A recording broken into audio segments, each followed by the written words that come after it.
નમસ્કાર મિત્રો, સ્વાગત છે આપ સૌનું 12મા ધોરણની અંદર વિકલિતના ઉપયોગો આપણે ભણીએ છીએ. આજે આપણે વિકલિતનો ભૂમિતિમાં ઉપયોગ શીખવો છે. તો ટાઇટલ મારી દઈએ. ચાલો,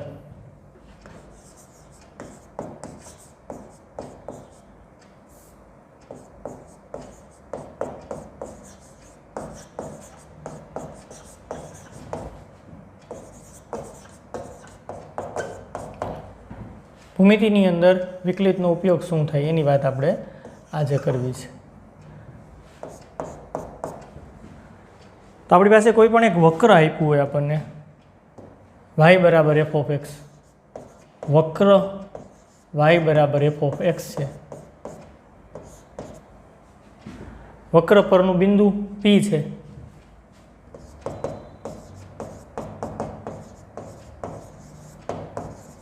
વક્ર પરનું કોઈ પણ એક બિંદુ લઈએ P, x1 y1 છે. તો આપણે ખરેખર ગ્રાફ દોરીએ તો આ રીતનો ધારો કે ગ્રાફ મળે છે. x અક્ષ અને y અક્ષ બનાવી દઈએ. ભૂમિતિની અંદર ઉપયોગ કરીએ છીએ એટલે કાર્ટેશિયન પદ્ધતિ પ્રમાણે x અક્ષ y અક્ષ ઉગમ બિંદુ. કોઈ પણ એક વક્ર દોરવાનો છે એટલે વક્ર દોરી દઈએ. ચાલો, આ વક્ર બનાવી દઈએ. આમાં પણ એક વક્ર મળે છે. આ વક્રનું નામ આપણે આપ્યું છે y બરાબર f ઓફ x, એટલે કોઈ પ્રશ્ન નથી. આ વક્ર જે દોર્યો છે એ y બરાબર f ઓફ x વક્ર છે. હવે વાત કરવાની છે વક્રના સ્પર્શકની. ક્યાં? તો કે બિંદુ P આગળ. વક્ર ઉપર ધારો કે અહીંયા પર્ટિક્યુલર બિંદુ છે P, જેના અહીંયા આપણે લખ્યા છે x1 y1.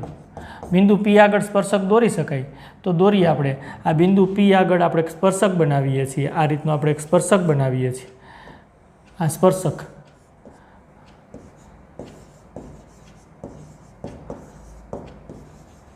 બિંદુ P આગળના સ્પર્શકની વાત છે. તો વિકલિતની મદદથી આ સ્પર્શકનો ઢાળ મળે. પહેલો મુદ્દો આપણને સિમ્પલી આવો મળે. પહેલો મુદ્દો આવો મળે આપણને, વક્ર y બરાબર f ઓફ x ના બિંદુ P આગળના સ્પર્શકનો ઢાળ. એને આપણે એમ કહેતા હોય એ વિકલિતથી મળે. વક્ર y બરાબર f ઓફ x કીધું હોય તો dy બાય dx એનું વિકલિત શોધી લ્યો અને વિકલનની પર્ટિક્યુલર બિંદુ P આગળની કિંમત એ સ્પર્શકનો ઢાળ આપે. એટલે dy બાય dx બિંદુ P. આમે ઘણા વિદ્યાર્થીઓ લખી શકે dy બાય dx P એટલે કે x1 y1. હા, આમે લખી શકે d f of x, y એટલે f ઓફ x છે, બાય dx x1 y1. આમે થાય f ડેશ x1. જે રીતે તમે લખવું હોય લખી શકો. વિકલન x1 કિંમત આગળ. આ રીતે સ્પર્શકનો ઢાળ મળે. સ્પર્શકનો ઢાળ મળી ગયો વિકલનની મદદથી તો સ્પર્શકનું સમીકરણ પણ શોધી શકાય. સ્પર્શકનું સમીકરણ શું થશે? ચાલો કહેજો. સ્પર્શકનું સમીકરણ શું થાય? તો કે y માઇનસ y1 બરાબર m કાઉન્સમાં x માઇનસ x1. આ ક્યાંથી આવ્યું? તો આ તો આપણે રેખામાં જાણીએ છીએ ઢાળ બિંદુ સમીકરણ. બિંદુ ઢાળ એક બિંદુ જાણીએ છીએ P x1 y1 અને આનો ઢાળ જાણીએ છીએ. સ્પર્શકનો ઢાળ એમ વ્યાખ્યાયિત કર્યો એ વિકલિતની મદદથી મળે. dy બાય dx yનું xની સાપેક્ષ વિકલન અને એ બિંદુ આગળ વિકલન શોધો તો એ સ્પર્શકનો ઢાળ આપશે. આ વિકલનનો ઉપયોગ થયો ઢાળ શોધવા માટે. સ્પર્શકનો ઢાળ શોધવા માટે વિકલનનો ઉપયોગ થાય. વિકલન એ બિંદુ આગળ સ્પર્શકનો ઢાળ આપે. ઢાળ મળી ગયો અને બિંદુ તો P હતું જ. તો ઢાળ બિંદુની મદદથી, ઢાળ છે અને બિંદુ છે, ઢાળ બિંદુની મદદથી સ્પર્શકનું સમીકરણ શોધી શકાય. અને ઢાળ બિંદુ સમીકરણ આપણને ખબર છે y માઇનસ y1 બરાબર m કાઉન્સમાં x માઇનસ x1. એમની કિંમત તો આપણે અહીંયા વિકલિતની મદદથી મળે છે dy બાય dx. આમે લખી શકો x1 y1 વિકલિત x1 y1 આગળ ઢાળ આપે x માઇનસ x1. તો જો આ વિકલિતનો ભૂમિતિની અંદર આપણે ઉપયોગ સ્પર્શકનો ઢાળ અને સ્પર્શકનું સમીકરણ શોધવા માટે કરી શકીએ. તો આ સ્પર્શક અહીંયા છેદે છે ધારો કે x અક્ષને અને y અક્ષને, એને નામ આપી શકાય. આ x અક્ષને ધારો કે છેદે છે એને તમે t કહી શકો. આ અહીંયા ટી તમે કહી શકો, એક્સ અક્ષને, વાય અક્ષને છેદે ત્યાં તમે એમ કહી શકો. આ છેદ બિંદુઓના નામ આપી શકાય. સ્પર્શક એક્સ અક્ષને છેદે ત્યાં વાય આમ 0 થાય, વાય અક્ષને છેદે ત્યાં એક્સ આમ 0 થાય, અને આ બિંદુ પણ મેળવી શકાય. આપણે મેળવવા જ છે. એની પહેલાં હજી એક નાનકડી વાત કરી દઈ. ધારો કે આ બિંદુ પીમાંથી સ્પર્શકને લંબ રેખા દોરું. બિંદુ પીમાંથી સ્પર્શકને લંબ રેખાઓ, આ લંબ રેખા છે, સ્પર્શકને લંબ રેખા, તો એને શું કહેવાય? એને અભિલંબ કહેવાય. એને શું કહેવાય? અભિલંબ. બિંદુ પીમાંથી સ્પર્શકને લંબ રેખાને સ્પર્શકનો અભિલંબ કહેવાય. તો હવે અભિલંબની માહિતી મળી જાય વિકલિતના મદદથી. કેમ મળી જાય? કારણ કે સ્પર્શકને લંબ છે અને બંને રેખાઓ લંબ હોય તો બેના ઢાળનો ગુણાકાર -1 થાય. તો અભિલંબનો ઢાળ તમે સિમ્પલી કહી શકો. સ્પર્શકની વાત દૂર કરી નાખીએ અને ત્યાં આપણે અભિલંબની વાત લખીએ. ચાલો, આપણને વિકલિતની મદદથી અભિલંબની માહિતી મળે છે તો લખીએ. ચાલો, એમાં અભિલંબ વક્ર y બરાબર f ઓફ એક્સના બિંદુ P આગળના અભિલંબનો ઢાળ શું થશે? ચાલો કયો જીને. બરાબર -1/m થાય. જો આનો ઢાળ એમ હોય, અભિલંબનો ઢાળ -1/m લખું, કરો બેનો ગુણાકાર, એમ કેન્સલ -1. તમને ખબર છે લંબ હોવાની આવશ્યક ને પર્યાપ્ત શરત. ભૂમિતિની વાતે આપણને ખબર હોવી જોઈએ, રેખા, વર્તુળ, પરવલય, કારણ કે આની અંદર ભૂમિતિનો વાત કરવાની આવશે, કારણ કે વિકલિતનો આપણે ઉપયોગ લઈએ છીએ ભૂમિતિમાં. રેખાની વાતે આવે, વર્તુળની વાત આવે, પરવલયની વાત આવે, તો તમને થોડી ખબર હોવી જોઈએ. અભિલંબનો ઢાળ -1/m શા માટે થાય? કારણ કે બે લંબ છે અને પરસ્પર લંબ હોય તો બેના ઢાળનો ગુણાકાર -1 થાય. હા, લંબ હોવાની આવશ્યક ને પર્યાપ્ત શરત, બે રેખાઓ લંબ હોવાની આવશ્યક ને પર્યાપ્ત શરત પ્રમાણે અભિલંબનો ઢાળ આપણને મળ્યો. તો આ વિકલિતની મદદથી જ મળે છે, કારણ કે એમ વિકલિતની મદદથી આપણે શોધ્યો સ્પર્શકનો ઢાળ. તો અહીંયા સિમ્પલી આમ લખી શકાય -1 અહીંયા તમે લખી શકો એમ એટલે શું? તો કે dy/dx yનું એક્સની સાપેક્ષ વિકલન અને પર્ટિક્યુલર બિંદુ x1 y1 આગળ, એટલે આ સ્પર્શકનો ઢાળ આપે. -1/, સ્પર્શકનો ઢાળ એટલે અભિલંબનો ઢાળ મળે. આને આમે લખી શકી -dx/dy x1 y1 આમે લખી શકો. ચાલો, આ છેદનો છેદ આમ અંશમાં જાય છે એવું નથી હો. અહીંયા ખરેખર સાંકળ નિયમ વપરાય છે. જો આ પણ ખબર હોવી જોઈએ. dy/dy yનું yની સાપેક્ષ વિકલન કેટલું થાય? 1. અને ખરેખર dy/dy એટલે લખાય કેમ એને?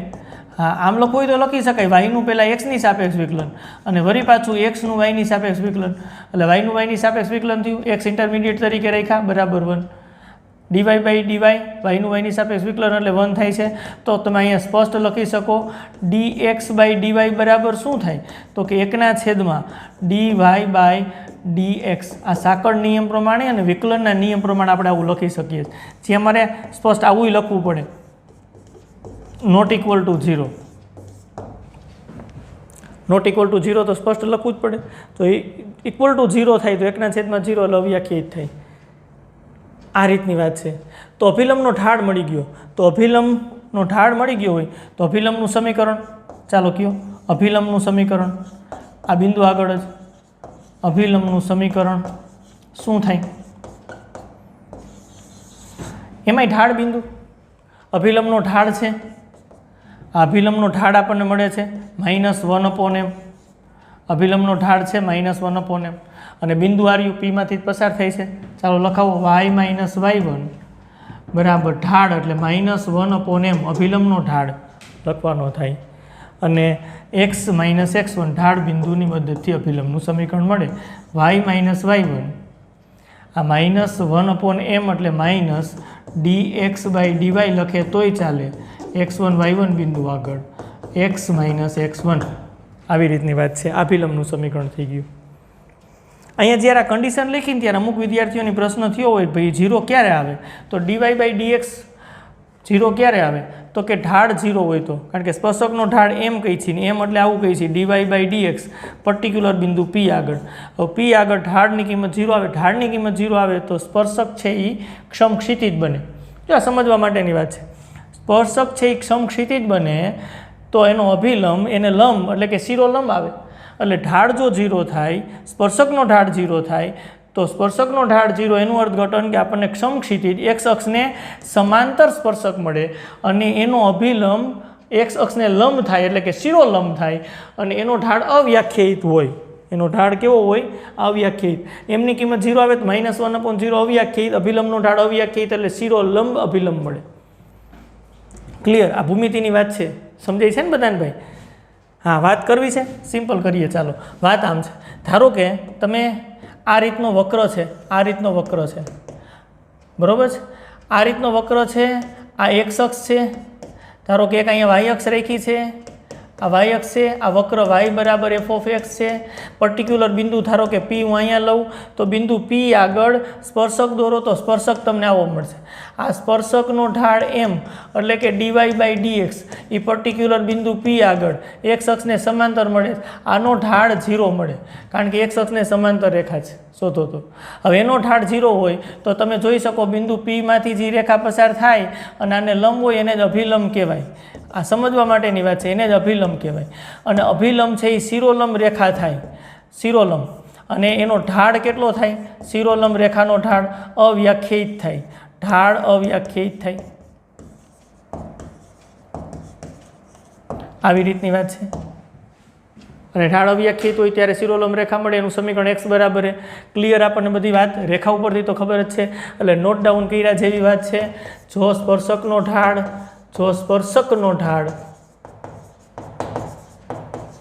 m બરાબર 0 હોય તો સમક્ષિતિજ અથવા તો એક્સ અક્ષને સમાંતર એવું શબ્દ વાપરો તો હાલે, સ્પર્શક મળે. બીજી વાત એવી નોંધી લઈએ કે જો સ્પર્શકનો ઢાળ m બરાબર 0 હોય તો તે બિંદુ આગળના અભિલંબનો ઢાળ કેટલો થાય? અવ્યાખ્યાયિત.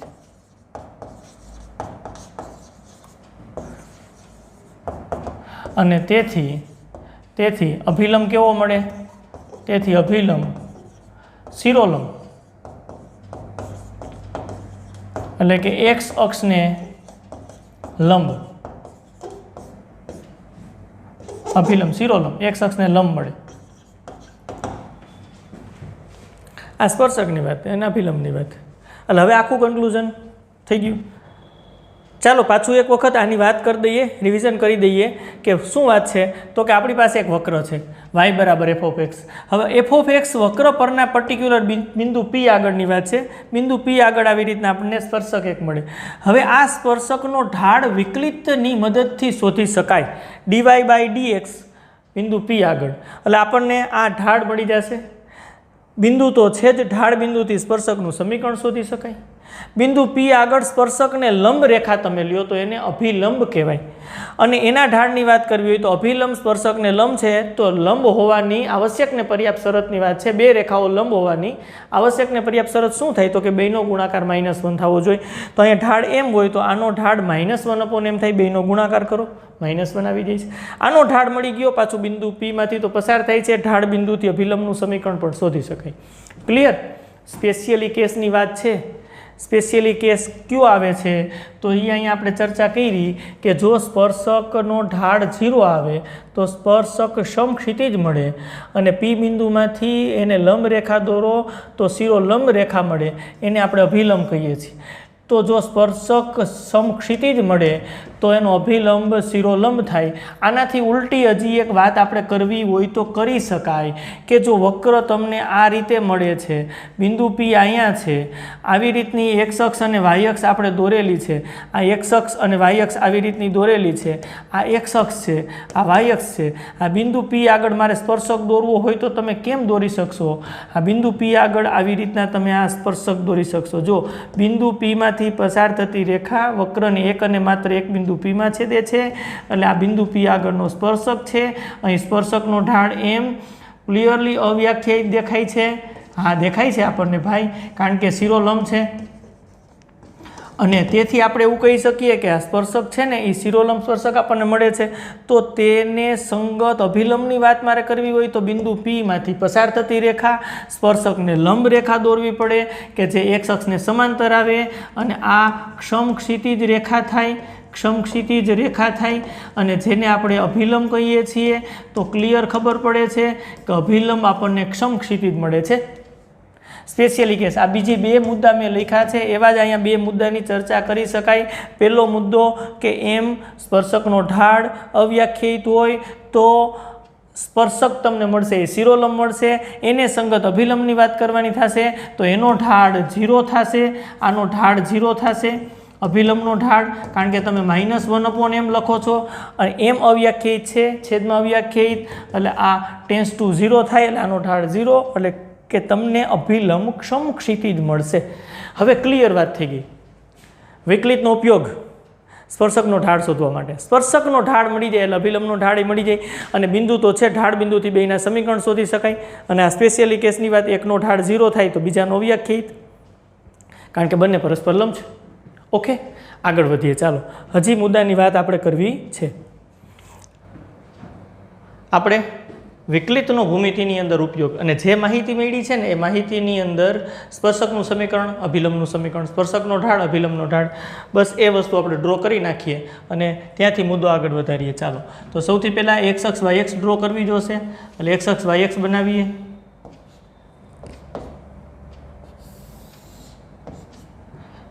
આ એક્સ અક્ષ છે, આ વાય અક્ષ છે, અને આ ઉગમ બિંદુ છે. કોઈ પણ એક વક્ર બનાવીએ. આ વક્ર છે, વક્ર y બરાબર f ઓફ x છે, આ પ્રકારનું વક્ર. વક્ર પરનું કોઈ પણ બિંદુ P, અને P આગળ સ્પર્શક મારે દોરવો હોય તો P આગળ સ્પર્શક મને આ રીતનો મળશે. બિંદુ P આગળ સ્પર્શક એક અને માત્ર એક જ બિંદુમાં છેદતી રેખાને સ્પર્શક કહેવાય. આ રીતનો સ્પર્શક આપણને મળે. આ સ્પર્શકનો ઢાળ આપણે વ્યાખ્યાયિત કર્યો. સ્પર્શકનો ઢાળ m આપણને કેવી રીતના મળે તો કે વિકલિત dy/dx. કયા બિંદુ આગળ તો કે બિંદુ P આગળ. બિંદુ P આગળના વિકલિતને સ્પર્શકનો ઢાળ કહેવાય. આ પણ ખબર છે. ઓકે, સ્પર્શકની વાત કર્યા પછી સ્પર્શકને લંબ રેખા. સ્પર્શકને લંબ રેખા બિંદુ P માંથી પસાર થતી હોય એવી તમે લ્યો તો એને અભિલંબ કહેવાય. આ રેખાને અભિલંબ કહેવાય. અભિલંબ સ્પર્શકને લંબ હોય. જે વાત કરી છે પહેલાં આપણે રિવિઝન કરી નાખીએ, વાત એક વખત કરી નાખીએ, પછી નવા મુદ્દા તરફ આગળ વધીએ. સ્પર્શકની વાત, આની અભિલંબની વાત. સ્પર્શકનો ઢાળ અહીંયા એમ વ્યાખ્યાયિત કર્યો છે, એમ બરાબર સ્પર્શકનો ઢાળ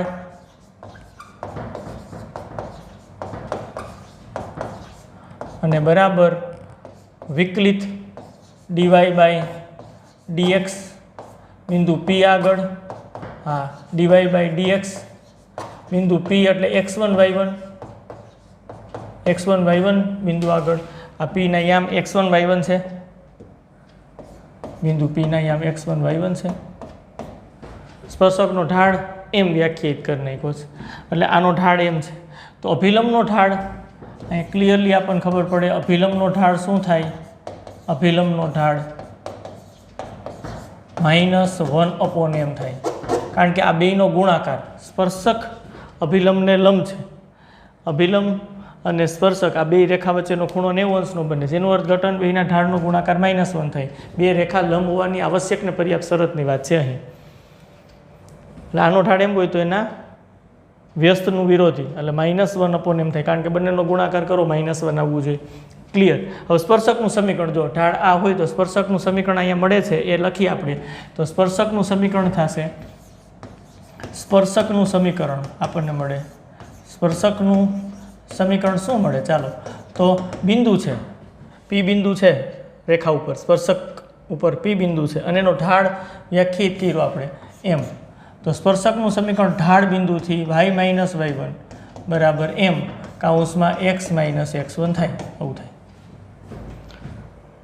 ત્યાંથી આગળ વધીએ, એમની કિંમત મૂકી દઈએ તો y-y1 બરાબર m એટલે dy/dx. કયું બિંદુ તો કે x1 y1. x minus x1 x1 y1 બિંદુ આગળ ઢાળ આપણે આવી રીતના વ્યાખ્યાયિત કર્યો છે વિકલિત. એ બિંદુ આગળ વિકલિત શોધો, એ સ્પર્શકનો ઢાળ આપે, એ બિંદુ આગળના સ્પર્શકનો ઢાળ આપે. આ સ્પર્શકનું સમીકરણ મળી ગયું. અભિલંબનું સમીકરણ એ આપણી પાસે છે. અભિલંબનું સમીકરણ, અભિલંબનું સમીકરણ આપણે શું લખી શકીએ? તો y માઇનસ y1, કારણ કે બિંદુ તો p જ છે, આ અભિલંબની વાત છે. એમાં ઢાળ -1/m લખવો પડે અને x માઇનસ x1. તો આપણે આવું લખ્યું હતું y માઇનસ y1 બરાબર -1/dy બાય dx, સ્પર્શકનો ઢાળ dy by dx, x1 y1 બિંદુ આગળ વિકલિતથી મળે x માઇનસ x1. જો આને પછી આપણે આમ લખી શકીએ y માઇનસ y1 બરાબર, આપણે હમણાં આગળ જોયું dy બાય dx, એકના છેદમાં dy બાય dx એટલે સાંકળ નિયમ પ્રમાણે શું થશે? હા, dx અપોન dy, કારણ કે dy બાય dy yનું yની સાપેક્ષ વિકલન 1 થાય અને એ પ્રમાણે આપણે dy બાય dx વ્યાખ્યાયિત કર્યા હતા. એટલે 1/dy બાય dx એટલે dx અપોન dy થશે. x1 y1 બિંદુ આગળ તો છે જ x માઇનસ x1. આ સમીકરણ થઈ ગયું અભિલંબનું. સ્પર્શકનું સમીકરણ, અભિલંબનું સમીકરણ આપણી સામે રેડી છે. આપણે હમણાં આગળ મેળવાતા પાછા એક વખત આપણે ચર્ચા કરી લીધી છે. બસ જે મુદ્દા મળ્યા છે એ પોઈન્ટ આઉટ કરીએ અને પછી નવી વાત તરફ આપણે આગળ વધવું છે. તો આપણને પોઈન્ટ મળ્યો છે. પોઈન્ટ કયો પોઈન્ટ મળ્યો છે? તો કે સ્પર્શકનું સમીકરણ અહીંયા લખી નાખીએ આપણે. સ્પર્શકનું સમીકરણ આપણી પાસે છે y માઇનસ y1 બરાબર, હા અત્યારે ઢાળ એમ જ રાખી x માઇનસ x1. અને અભિલંબનું સમીકરણ આપણને આવું મળ્યું છે. અભિલંબનું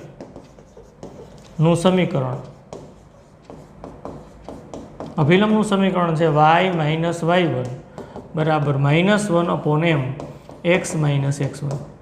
જ્યાં ચોખોટ કરી નાખીએ, આ m બરાબર dy બાય dx છે, yનું x ની સાપેક્ષ વિકલિત x1 y1 બિંદુ આગળ, x1 y1 બિંદુ આગળ સ્પર્શકનો ઢાળ એમથી વ્યાખ્યાયિત કર્યો છે. આ માહિતી આપણી પાસે છે, આપણે આની ડિટેલમાં ચર્ચા કરી છે, એટલે કોઈ વાંધો નથી. હવે નવી વાત આપણે કરવા જઈ રહ્યા છીએ. આ બધું દૂર કરી નાખીએ છીએ. ચાલો,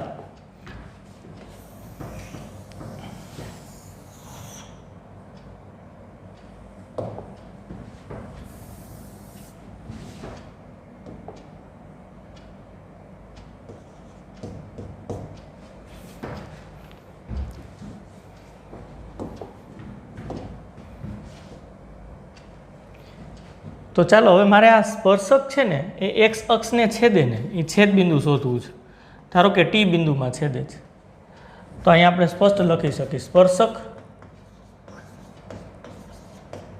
એક્સ અક્ષને ટી બિંદુમાં છેદે છે.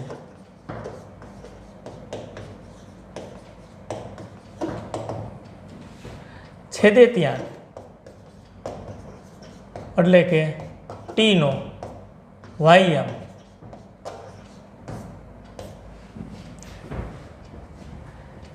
એક્સ અક્ષને જ્યાં બિંદુમાં છેદે ટી બિંદુમાં, તો એક્સ અક્ષને છેદે છે તો એ છેદે ત્યાં વાયમ એટલે કે ટી બિંદુનો વાયમ શું થશે?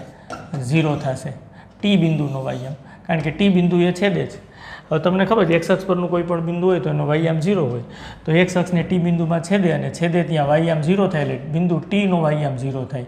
એટલે સ્પર્શકનું સમીકરણ તો આવું છે y માઇનસ y1 બરાબર m કાઉન્સમાં x માઇનસ x1. આવું સમીકરણ છે. હવે આની અંદર આપણે વાયમ 0 મૂકી દઈએ એટલે y બરાબર 0 મૂકી દઈએ. આ 0 મૂકી દીધા. માઇનસ y1 બરાબર m કાઉન્સમાં x માઇનસ x1. હવે ટીનો એક્સિયમ શોધવો છો તો માઇનસ y1 અને એમને નીચે લઈ લ્યો બરાબર અહીંયા થશે x માઇનસ x1. આવું થાય. હવે જુઓ જઈને માઇનસ y1ના છેદમાં m એટલે dy બાય dx. હા, x1 y1 સ્પર્શકનો બિંદુ p આગળ સ્પર્શક દોર્યો છે એનો ઢાળ છે, વ્યાખ્યાયિત કર્યો છે, એમની કિંમત મૂકી દીધી. એક્સને કરતાં બનાવવા છે, અહીંયા છે એક્સ એટલે મગજમાં રાખશું આપણે. હજી આને આમ લખી શકાય minus y1 1/dy by dx એટલે થશે dx બાય dy. આવી રીતની વાત છે. અને અહીંયા આપણે લખી શકીએ x1 y1 બિંદુ આગળની વાત છે ભાઈ, બરાબર. સામેની બાજુ x માઇનસ x1, આનું સાદુરૂપ આપ્યું 1/dy/dx, એટલે dx/dy કર્યું છે. એક્સને કરતાં બનાવી લ્યો તો x1 આ બાજુ આવશે એટલે પ્લસ થઈ જશે. x1 માઇનસ y1 છે dx/dy x1 y1, આપણને એક્સયામ મળ્યો. વાયયામ તો ટીનો વાયયામ તો 0 હતો, એક્સયામ આપણને આ મળ્યો. તો ટીના યામ શું થશે એ આપણે ઉપર નોટ ડાઉન કરીએ. આ સાબિતી આપણે દૂર કરી નાખીએ. તો મારે ટીના યામ નોટ ડાઉન કરવા છે, એટલે અહીંયા સૌથી પહેલાં હું ટીના યામ લખું અને પછી બધું દૂર કરી નાખીએ. તો ટીના યામ આપણને બિંદુ ટી, એક્સ અક્ષને ટી બિંદુમાં છેદે છે, તો ટીના યામ આપણને ક્લિયરલી મળે છે. એક્સયામ મળે છે આ રહ્યું axiom, x1 minus y1 dx/dy x1 y1, અને વાયયામ એનો 0 છે. આ એક્સયામ છે અને વાયયામ 0. આ રીતના બિંદુ ટી મળે છે. કેવી રીતના મળ્યું? તો સ્પર્શક એક્સ અક્ષને છેદે ત્યાં વાય બરાબર 0 મૂક્યું અને એક્સયામ શોધી લીધું. ઓકે, હવે આને દૂર કરી નાખીએ.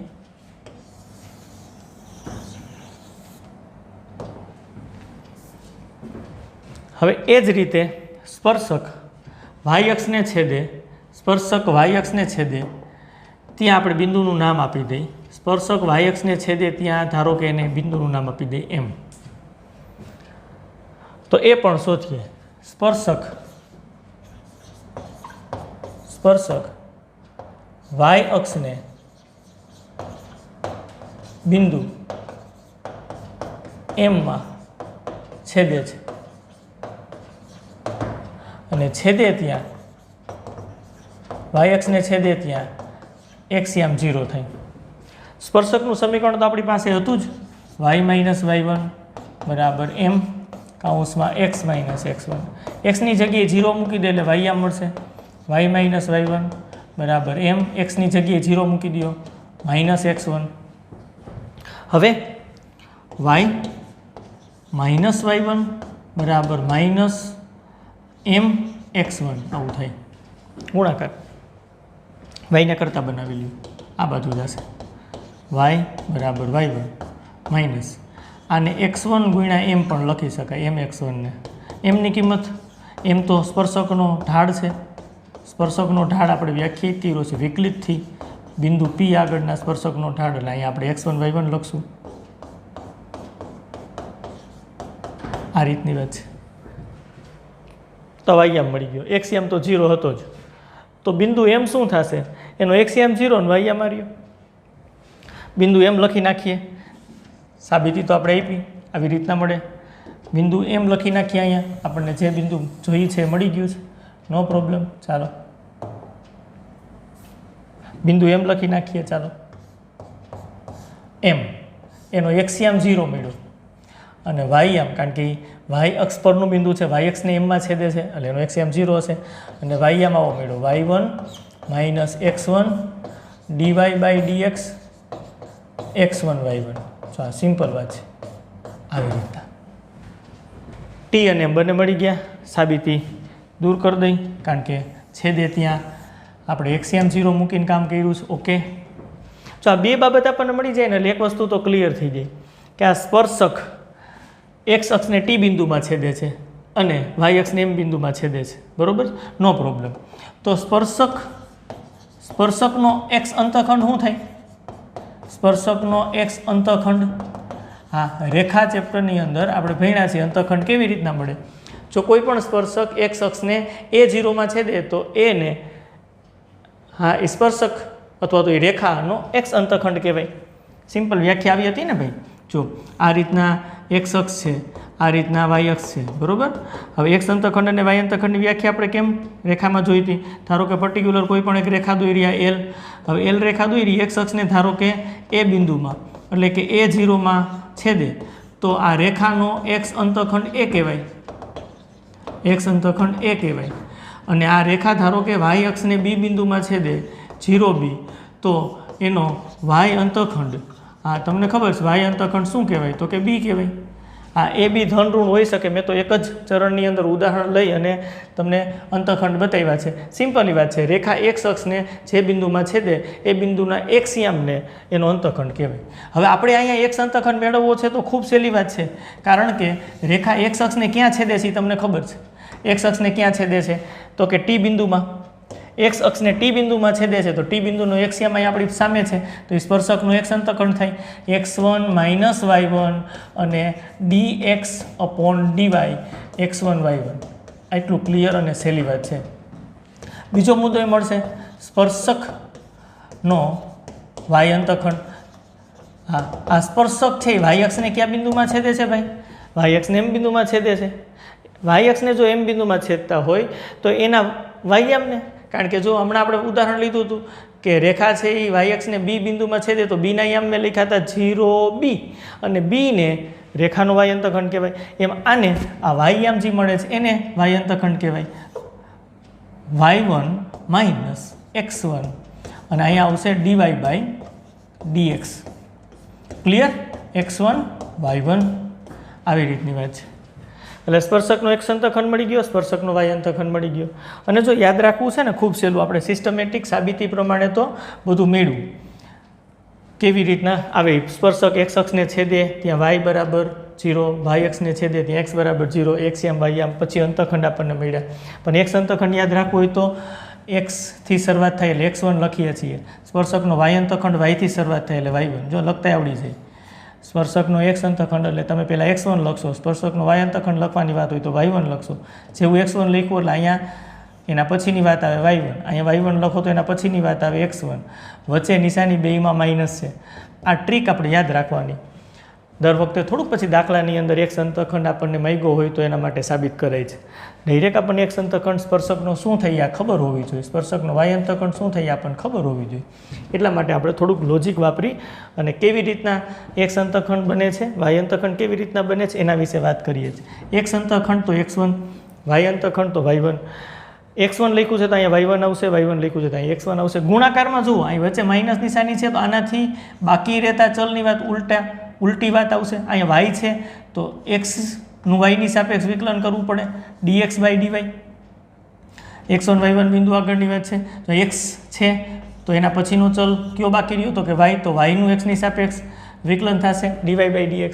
આ રીતના x અંતખંડ અને y અંતખંડનું સ્ટ્રક્ચર છે. એટલે યાદ રાખવામાં થોડીક આપણને સરળતા રહી, એટલા માટે વાત કરી દીધી આવી રીતના બને છે. સાબિત તો કર્યું જ આપણે, મેળવું. હવે સ્પર્શકની જેવી વાત કરીને એવી જ વાત અભિલંબની કરી શકાય. અભિલંબ એક્સ અક્ષને છેદે એ છેદબિંદુ શોધી લ્યો, વાય અક્ષને છેદે એ છેદબિંદુ શોધી લ્યો અને એના અંતખંડો મેળવો. એટલે આ દૂર કરી નાખીએ છીએ અને અભિલંબની વાત શરૂ કરીએ છીએ. ચાલો,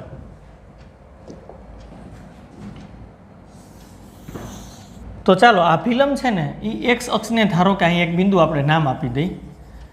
આ બિંદુનું આપણે નામ આપી દઈ n.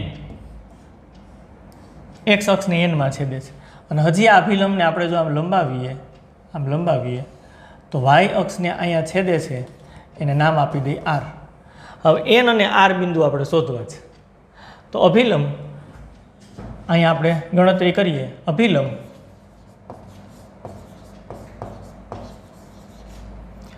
એક્સ અક્ષને n બિંદુમાં છેદે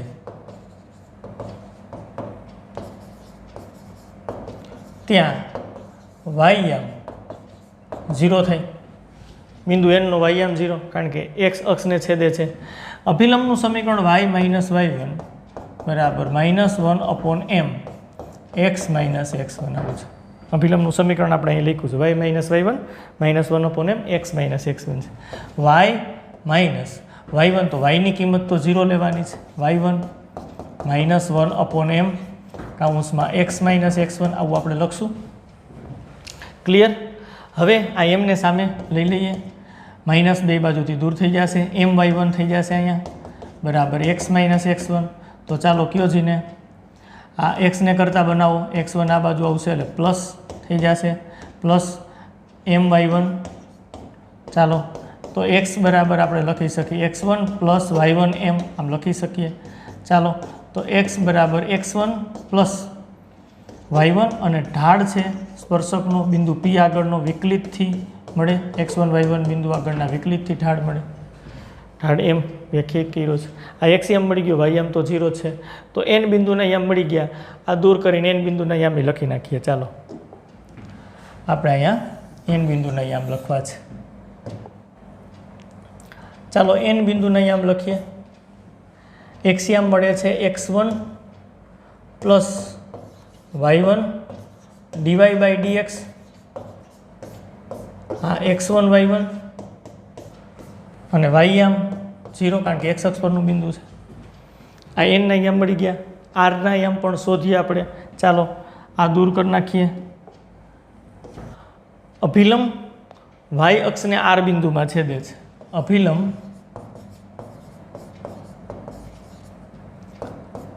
y અક્ષને r બિંદુમાં છેદે છે. r બિંદુમાં છેદે ત્યાં બિંદુનો x યામ 0 થાય કારણ કે y અક્ષ પરનું બિંદુ છે. અભિલંબનું સમીકરણ તો હતું આપણી પાસે, y માઇનસ y1 બરાબર -1/m x માઇનસ x1 આવું છે ને. x યામ 0 મૂકી દો. ચાલો y માઇનસ y1 બરાબર -1/m x ની જગ્યાએ 0 minus x1. y minus y1 બરાબર આ માઇનસ માઇનસ પ્લસ એટલે x1 આવશે અને નીચે m છે એટલે dy બાય dx. હા, x1 y1 ઢાળની વાત. y આ y1 માઇનસ છે આ બાજુ જાય એટલે પ્લસ થઈ જાય, plus x1 1/dy by dx એટલે dx બાય dy થાય x1 y1. આ એનો y યામ મળી ગયો. x યામ તો 0 છે એટલે r બિંદુના યામે મળી ગયા. ચાલો r બિંદુના યામ લખી નાખો. અહીં r બિંદુના યામ લખી નાખીએ.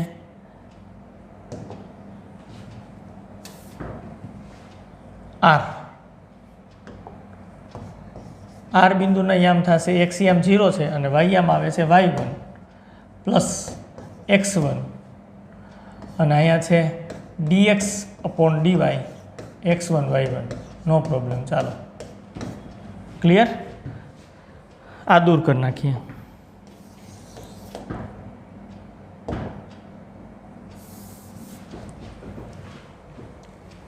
તો હવે આપણને tm મળી ગયા, nr મળી ગયા.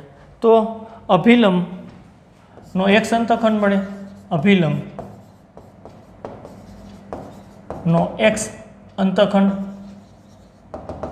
અભિલંબ x અક્ષને ક્યાં છેદે છે? તો કે n બિંદુ આગળ. n જે બિંદુ છે એનો x યામ શું છે? એ અભિલંબનો x અંતખંડ થાય. x1 plus y1 dy by dx આપણને ખબર છે અંતખંડની વ્યાખ્યા પ્રમાણે. એ જ રીતે અભિલંબનો y અંતખંડ, આ તમને ફટાફટ આવડી જેવી વાત છે. અભિલંબનો y અંતખંડ. ચાલો શું થશે? અભિલંબ y અક્ષને r બિંદુમાં છેદે છે તો એનો y યામ છે એ y અંતખંડ થશે. y1 પ્લસ x1 હા dx by dy x1 y1 આવી રીતની વાત છે. અભિલંબનો x અંતખંડ મળી ગયો, y અંતખંડ મળી ગયો. જેમ સ્પર્શકના અંતખંડો હતા એમ અભિલંબના અંતખંડો. હવે ડાયરેક્ટલી યાદ રાખવું પડે તો આ કેવી રીતના સ્ટ્રક્ચર બને છે એ જોવું પડે. આપણે જોઈએ. ચાલો તો જુઓ ખાસ. x1 અહીંયા લખીએ છીએ આપણે. x1 x અંતખંડમાં, y અંતખંડમાં y1 લખીએ છીએ સ્પર્શકની જેમ જ. જો અહીંયા મેં x1 લખ્યું તો એના પછીનો ચલ અહીંયા આવે y1. સ્પર્શકમાં એવું થતું હતું, અભિલંબમાં એવું થાય છે x1. સ્ટ્રક્ચર કેમ બન્યું છે જોઈ. સ્પર્શકમાં વચ્ચે માઇનસ નિશાની હતા, સ્પર્શકના અંતખંડની અંદર વચ્ચે માઇનસ નિશાની હતી. સાબિત કરી વાત એના ઉપરથી આપણને કન્ક્લુઝન મળ્યું અંતખંડ એમાં માઇનસ નિશાની આવતી હતી. અભિલંબના અંતખંડની સાબિતી મેળવી, એનો અંતખંડ શોધ્યો તો એની અંદર અહીંયા પ્લસ નિશાની આવે છે.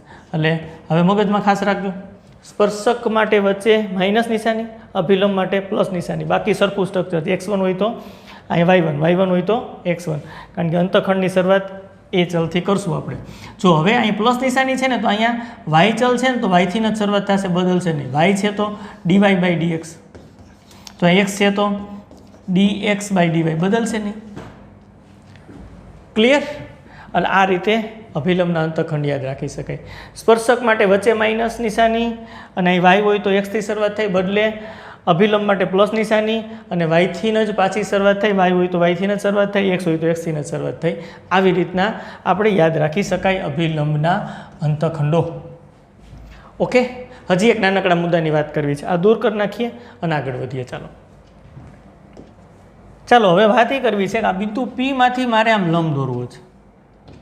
આ લંબનું લંબપાત બિંદુ છે ને એને ધારો કે હું નામ આપી દઉં જી.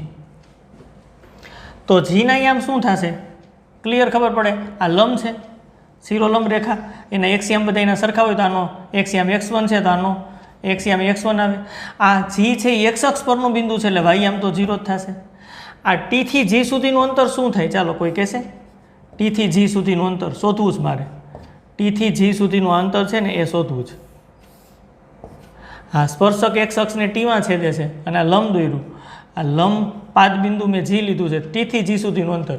તો x અક્ષ ઉપર બે બિંદુઓ વચ્ચેના અંતરની વાત કેવી રીતના કરી શકાય? આ x અક્ષ ઉપર એક બિંદુ ધારો કે અહીંયા A છે અને એક બિંદુ ધારો કે અહીંયા B છે.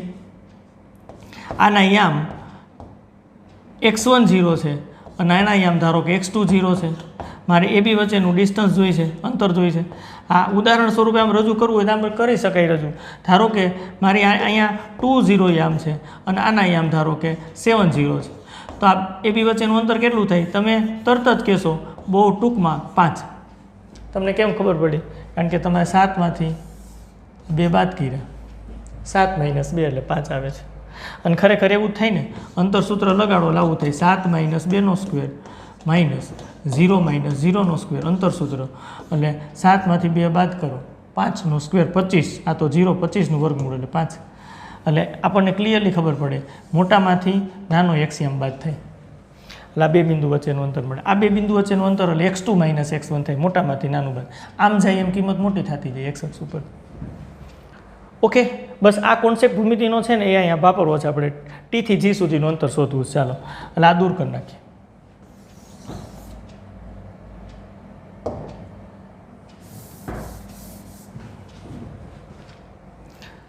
તો આપણે શોધવું છે ટીજી. આ ટીજી છે ને એને અવસ્પર્શકની લંબાઈ કહેવાય. નામ આપી દીધું. આ ટીજી છે ને એને અવસ્પર્શક કહેવાય. અવસ્પર્શકની લંબાઈ ટી થી જી સુધીના અંતરને, અહીંથી અહીં સુધીનું અંતર છે ને એને અવસ્પર્શકની લંબાઈ કહેવાય. અંતર શોધવું છે. કેવી રીતના મળે? મોટામાંથી નાનું બાદ. x1, હા લંબાઈ છે એટલે ધન હોય એટલે માનાક રાખીએ છીએ x1, અને એ ટીનો એક્સિયમ શું છે? એક્સિયમની બાદ બાકી આ ટી બિંદુ રહ્યું એનો એક્સિયમ આ રહ્યો. x1 માઇનસ કરો બાદ બાકી x1 - y1 dx/dy. જોજો ખાસ x1 y1 આવી રીતની વાત છે. બ્રેકેટ ઓવર આ x1 - x1 cancel, minus minus plus એટલે અહીંયા થશે y1 અને dx/dy સાદુરૂપ આપી દો, માઇનસ અંદર આપી દો, x1 cancel, minus minus plus એટલે આ બચશે. આ આપણને જે લંબાઈ મળી ને એ અવસ્પર્શકની લંબાઈ છે. હા, સ્પર્શકના ઢાળ સ્વરૂપે લખવું હોય તો આપણે આને આમ લખી શકાય, y1 dx/dy એટલે થશે હા 1/dy/dx x1 y1. આમ આને આમે લખી શકાય y/y/,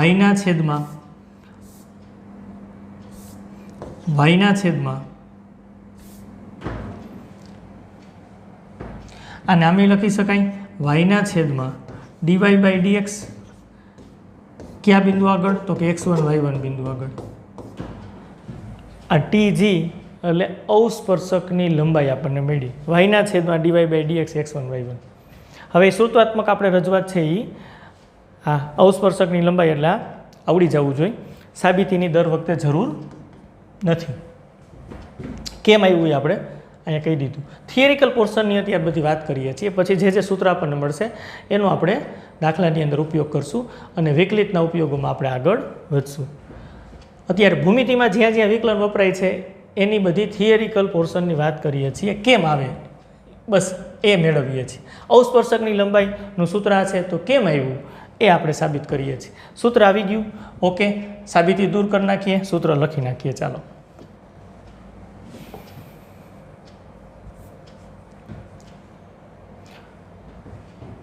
તો ચાલો અવસ્પર્શકની લંબાઈ આપણને મળી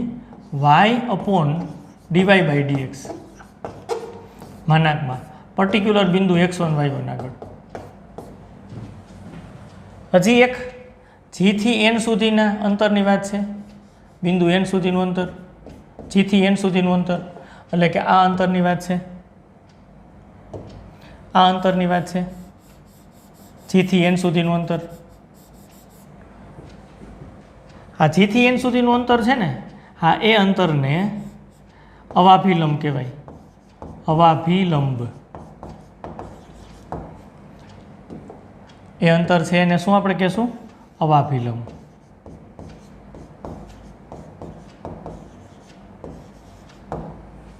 અને એ આપણે શોધવું છે. અવાભિલંબની લંબાઈને આપણે કીધું છે gn બરાબર અવાભિલંબની લંબાઈ.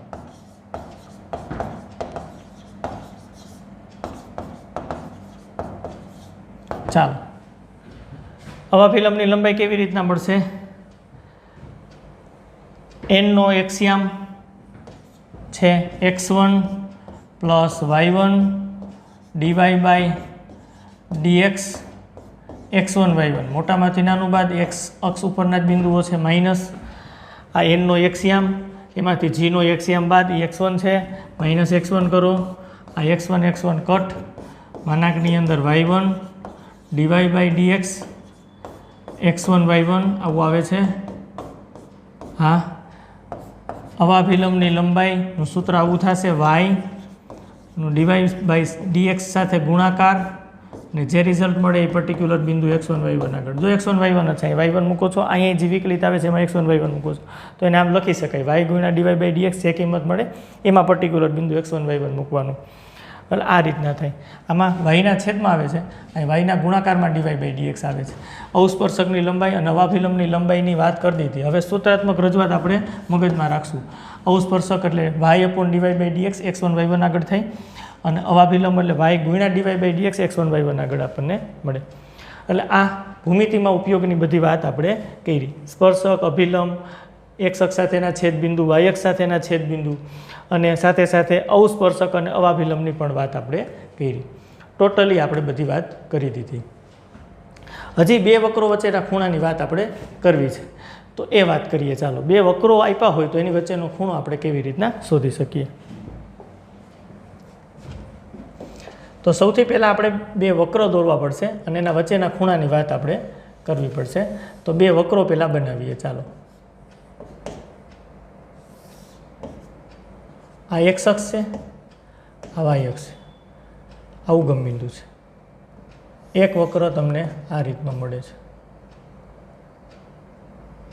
અને બીજો વક્ર તમને આ રીતનો મળે છે. આ જે વક્ર છે એ y બરાબર f1x છે અને આ વક્ર છે એ y બરાબર f2x છે. બે વક્રો છે એ આ P બિંદુમાં છેદે છે. તો બે વક્રો વચ્ચેનો ખૂણો એટલે સિમ્પલી આવી વાત થાય, બે વક્રો વચ્ચેનો ખૂણો એટલે તેમના એટલે વક્રોના છેદબિંદુ આગળ દોરેલા સ્પર્શકો વચ્ચેનો ખૂણો.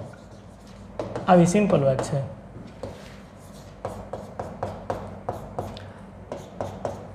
બે વક્રો વચ્ચેનો ખૂણો એટલે ધારો કે બે વક્રો કોઈ પણ એક પર્ટિક્યુલર બિંદુ આગળ છેદે છે, તો એ છેદ બિંદુ આગળ સ્પર્શકો દોરવાના, અને સ્પર્શકો વચ્ચેનો ખૂણો છે એને બે વક્રો વચ્ચેનો ખૂણો કહેવાય. આ રીતે વક્રો વચ્ચેનો ખૂણો વ્યાખ્યાયિત કર્યો છે.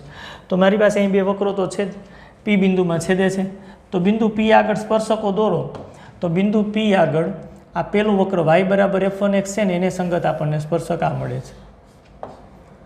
ધારો કે હું સ્પર્શકને L1 કહું, એ સ્પર્શકનું નામ આપણે આપી દઈએ L1.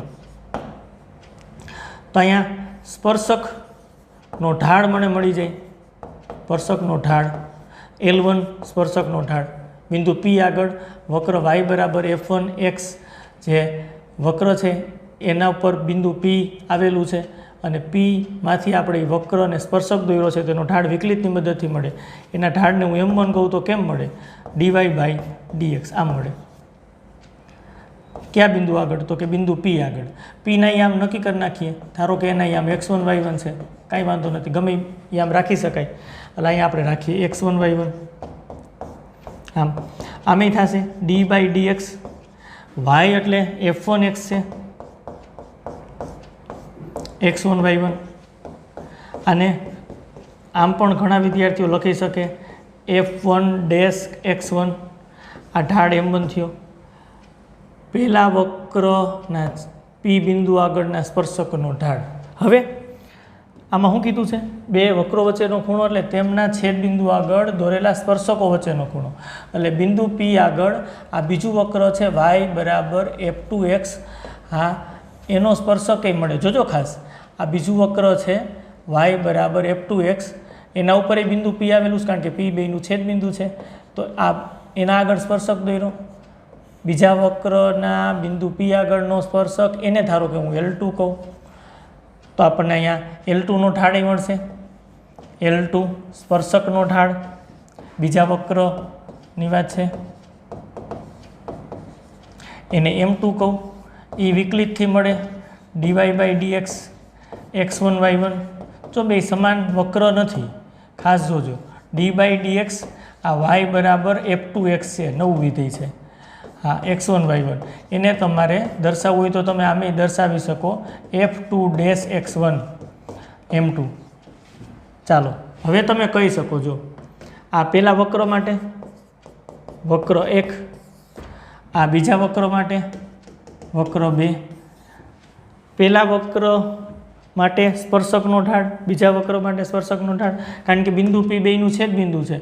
હવે બિંદુ P વક્ર 1 ઉપર આવેલું છે, તો બિંદુ P આગળ વક્ર 1નો સ્પર્શક દોરી શકાય. એનો ઢાળ આ થાય.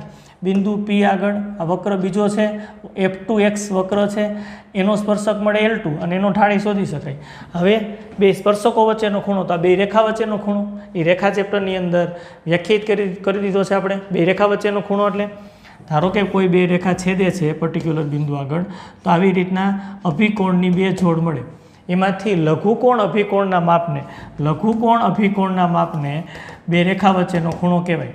અને ધારો કે ખૂણો આલ્ફા હોય તો સૂત્ર આપણે આવું રેખામાં તૈયારું છે tan આલ્ફા બરાબર, ધારો કે આ રેખાનો ઢાળ m1 છે અને આ રેખાનો ઢાળ m2 છે, તો આપણે આવું રેખાની અંદર સૂત્ર તૈયારું છે tan આલ્ફા બરાબર m1 - m2 અને છેદમાં 1 + m1 × m2. તો અહીં કામે લાગે. શા માટે કામે લાગે? કારણ કે આ બે રેખા જ છે ને ભાઈ. બિંદુ P આગળ આ સ્પર્શક દોર્યો છે એ રેખા છે, બિંદુ P આગળ આ બીજા વક્રને સ્પર્શક દોર્યો એ રેખા છે, અને બે વચ્ચેના ખૂણાની વાત છે. એટલે લઘુકોણનું માપ એને બે રેખા વચ્ચેનો ખૂણો કહેવાય. ધારો કે એને તમે આલ્ફા કહો, બે વક્રો વચ્ચેનો ખૂણો, એટલે તેને સંગત આપણે છેદ બિંદુ આગળ સ્પર્શકો દોર્યા છે, એ સ્પર્શકો વચ્ચેના ખૂણાને બે વક્રો વચ્ચેનો ખૂણો કહેવાય. એટલે એ રેખા વચ્ચેનો ખૂણો જ થયો. અને રેખા વચ્ચે તો આવી રીતના તમે જુઓ તો ચાર ખૂણા બને, આ બે સરખા હોય, આ બે સરખા હોય, એને અભિકોણ કહેવાય. એટલે અભિકોણની જોડ સમાન હોય. એમાંથી લઘુકોણ અભિકોણના માપને બે રેખા વચ્ચેનો ખૂણો કીધો છે. રેખાની અંદર આપણે આ વાત કરી છે, વ્યાખ્યાયિત કર્યું છે, અને આવી રીતના આપણે શોધી શકતા. બસ એનો જ ઉપયોગ કરવો છે. હવે આપણે જાણીએ છીએ એનો જ ઉપયોગ કરવો છે. તો અહીં આપણી પાસે શું છે? તો કે બે રેખા છે, P બિંદુમાં છેદે છે, અને એના સિવાયની વાત હજી આપણને ખબર છે. શું ખબર છે? બિંદુ Pમાં તો છેદે છે એ આપણને ખબર છે. આનો ઢાળ L1નો ઢાળ ખબર છે, L2નો ઢાળ ખબર છે, તો બેયનો વચ્ચેનો ખૂણો આપણને ખબર પડી જાય. L1 તથા L2 વચ્ચેનો ખૂણો, જેને તમે આલ્ફા ધારો કે કહો તો ઇઝીલી મળી જાય. આને વક્રો વચ્ચેનો ખૂણો કહેવાય, કારણ કે બે એકની એક જ વાત કરી છે. વક્રો વચ્ચેનો ખૂણો એટલે એના છેદ બિંદુ આગળ દોરેલા સ્પર્શકો વચ્ચેનો ખૂણો, અને સ્પર્શકો L1 L2 છે. અને કેવી રીતના મળે? આલ્ફા કેવી રીતના મળે? હા, આલ્ફા કેવી રીતના મળે? તો કે tan આલ્ફા બરાબર સૂત્ર છે બે રેખા વચ્ચેના ખૂણાની વાત, એકનો ઢાળ m1, બીજાનો ઢાળ m2, m1 - m2 છેદમાં 1 + m1 × m2. આ રીતે મળે. આલ્ફાને જો કરતા બનાવવો હોય તો આમેય થાય tan ઇન્વર્સ m1 - m2 છેદમાં આવશે 1 + m1 × m2. આવી રીતના મળશે. આ બે વક્રો વચ્ચેના ખૂણાની વાત થઈ. અહીંથી આપણને પ્રશ્નની શરૂઆત થાય કે દર વખતે વક્રો વચ્ચેનો ખૂણો શોધવા માટે ઢાળની જરૂર પડે, તો ઢાળ વ્યાખ્યાયિત હોવા જોઈએ. ઘણી વખત ઢાળ અવ્યાખ્યાયિત થાય, ઢાળ 0 થાય, આ બંનેના ઢાળનો ગુણાકાર -1 થાય, તો આવી કન્ડિશન લેવી પડે. 1 by 1 કન્ડિશન આપણે ચેક કરીએ કે ખરેખર સ્થિતિ શું થશે. છેદબિંદુ આગળ દોરેલા સ્પર્શકો વચ્ચેના ખૂણાની વાત વ્યાખ્યાયિત કરી આ રીતના આપણને મળશે. ક્લિયર? હવે એના વિકલ્પની વાત કરીએ તો ચાલો હવે 1 by 1 વિકલ્પ આપણે લેતા જઈએ. બે વક્રો વચ્ચેના ખૂણાને હું આલ્ફા વડે દર્શાવું તો આલ્ફા આપણને આવી રીતના મળે છે tan ઇન્વર્સ m1 - m2 અને છેદમાં 1 + m1 × m2. m1 એટલે પહેલા સ્પર્શકનો ઢાળ છે, m2 એટલે બીજો સ્પર્શક બિંદુ P આગળ બીજા વક્રને સંગત સ્પર્શક દોર્યો છે એનો ઢાળ છે. ક્લિયરલી તમે આને આમે યાદ રાખી શકો, tan આલ્ફા બરાબર m1 - m2 ના છેદમાં 1 + m1 × m2. આવી રીતની વાત છે. હવે આ tan આલ્ફા તો થઈ ગયું પહેલો વિકલ્પ, પહેલો પોઈન્ટ. ધારો કે આપણે એવું લઈએ m1 × m2 બેનો ગુણાકાર -1 છે, તો શું થાય? બેયના ઢાળનો ગુણાકાર -1, તો ક્લિયરલી કહી શકો L1 અને L2 વચ્ચેનો ખૂણો બને 90°, બે લંબ હોય પરસ્પર, અને તેથી તમે કહી શકો કે બેયનો વચ્ચેનો ખૂણો આલ્ફા બરાબર π/2 એટલે કે 90° બને. અને તેથી તમે કહી શકો વક્રો વચ્ચેનો ખૂણો કેટલો છે? વચ્ચેનો ખૂણો કાટકોણ છે, કાટકોણ અથવા તો કાટખૂણો 90° છે. અને તેથી કહી શકાય કે વક્રો લંબછેદી છે. તો લંબછેદી વક્રોની વ્યાખ્યા હોત થઈ ગઈ. જો બે વક્રો વચ્ચેનો ખૂણો 90° મળતો હોય તો એવા બે વક્રોને લંબછેદી વક્રો કહેવાય. ડબલ ઇમ્પ્લાઇઝ કર્યું છે. લંબછેદી વક્રો હોય તો ઢાળનો ગુણાકાર -1 થાય એટલે કે બે વચ્ચેનો ખૂણો 90° મળે. પહેલો વિકલ્પ એટલે કે પહેલો પોઈન્ટ. હજી બીજો પોઈન્ટ, બીજા પોઈન્ટની વાત કરીએ. m1 બરાબર m2 હોય તો શું સ્થિતિ થશે? ચાલો વિચારો દીને. તો આલ્ફા બરાબર 0° મળે. 0 રેડિયન લખો તો વાંધો નથી. કેમ? m1 ને m2 સરખા, એટલે ઉપર 0 થઈ જાય, અંશમાં 0 એટલે tan આલ્ફા બરાબર 0 તો આલ્ફા બરાબર 0 થઈ જાય. tan આલ્ફા બરાબર 0 તો આલ્ફા બરાબર 0, tan 0 એટલે 0 એવી વાત છે. આ બે સરખું છે એટલે 0 થઈ ગયું. અને આલ્ફા બરાબર 0 થાય તો શું કહી શકાય? આ બંને વક્રો વચ્ચેનો ખૂણો કેટલો છે? 0 છે. અને એનું અર્થઘટન શું તમે સિમ્પલી કરી શકો? વક્રો પરસ્પર છેદ બિંદુએ સ્પર્શે છે, આવું અર્થઘટન કરાયું. સ્પર્શે છે, આ બીજા પોઈન્ટની વાત છે. વક્રો વચ્ચેનો ખૂણો 0 એટલે વક્રો પરસ્પર છેદ બિંદુએ સ્પર્શે છે. આ બીજા વિકલ્પની અંદર મારે આકૃતિ દોરી દેવી પડશે તમને ભાઈ, એટલે તમને ક્લિયર સમજાય. ધારો કે એક વક્ર આવો છે અને બીજો વક્ર છે એ આ રીતનો છે. આ વક્ર છે y બરાબર f1x અને આ વક્ર છે y બરાબર f2x. આ એનું છેદ બિંદુ P મળે છે. હવે બિંદુ P આગળ પહેલા વક્રને સંગત સ્પર્શક દોરો એટલે બિંદુ P આગળ આ પહેલા વક્રને સંગત સ્પર્શક થયો. આ સ્પર્શકનું નામકરણ કરી નાખો L1. હવે બીજા વક્ર પર બિંદુ P આવેલું છે એને સંગત સ્પર્શક દોરો તો એને સંગત સ્પર્શક આ થયો L2. અને બે સરખા જ છે, બે વચ્ચેનો ખૂણો કેટલો બને? 0. એનું અર્થઘટન કે બેયને સંગત એકના એક સ્પર્શક મળે છે. એનું અર્થઘટન કે બે રેખા વચ્ચેનો ખૂણો 0 થાય છે. એનું અર્થઘટન કે બેયના ઢાળ સરખા છે m1 m2. એનું અર્થઘટન કે બંને વક્રો બિંદુ P આગળ જોઈ શકો છો તમે સ્પર્શે છે.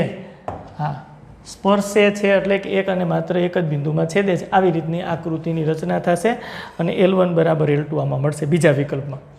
વિકલ્પ શા માટે લઈએ છીએ?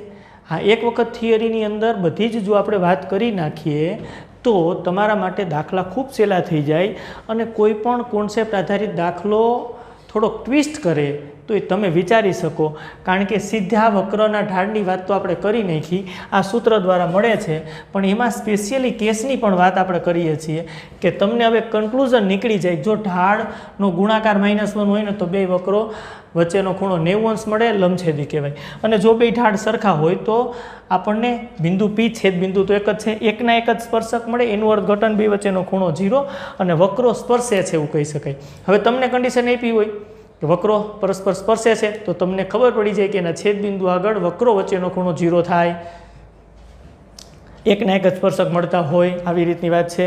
જો આનો જ પેટા વિકલ્પ આવો તમે વિચારી શકો, હો ભાઈ, આવો તમે વિચારી શકો, ત્રીજા નંબર ઉપર આમ વિચારી શકો, M1 બરાબર M2 બરાબર 0 હોય તો શું થાય? વક્રો વચ્ચેનો ખૂણો શું થાય? હા, આલ્ફા બરાબર 0, વક્રો પરસ્પર છેદ બિંદુએ સ્પર્શે છે. તમે કહો આના જેવી જ વાત છે, M1 બરાબર M2 લીધું તો એમાં સ્પેશિયલી કહેશ કે બે 0 હોય તો અહીંયા જે સ્પર્શકો મળશે ને, સ્પર્શકો, એ સ્પર્શકો બંને તમે જોશો ને તો એ સ્પર્શકો કેવા હશે ખબર છે? હા, M1 ઢાળ 0 હોય, M2 ઢાળ 0 હોય, x અક્ષને સમાંતર હોય,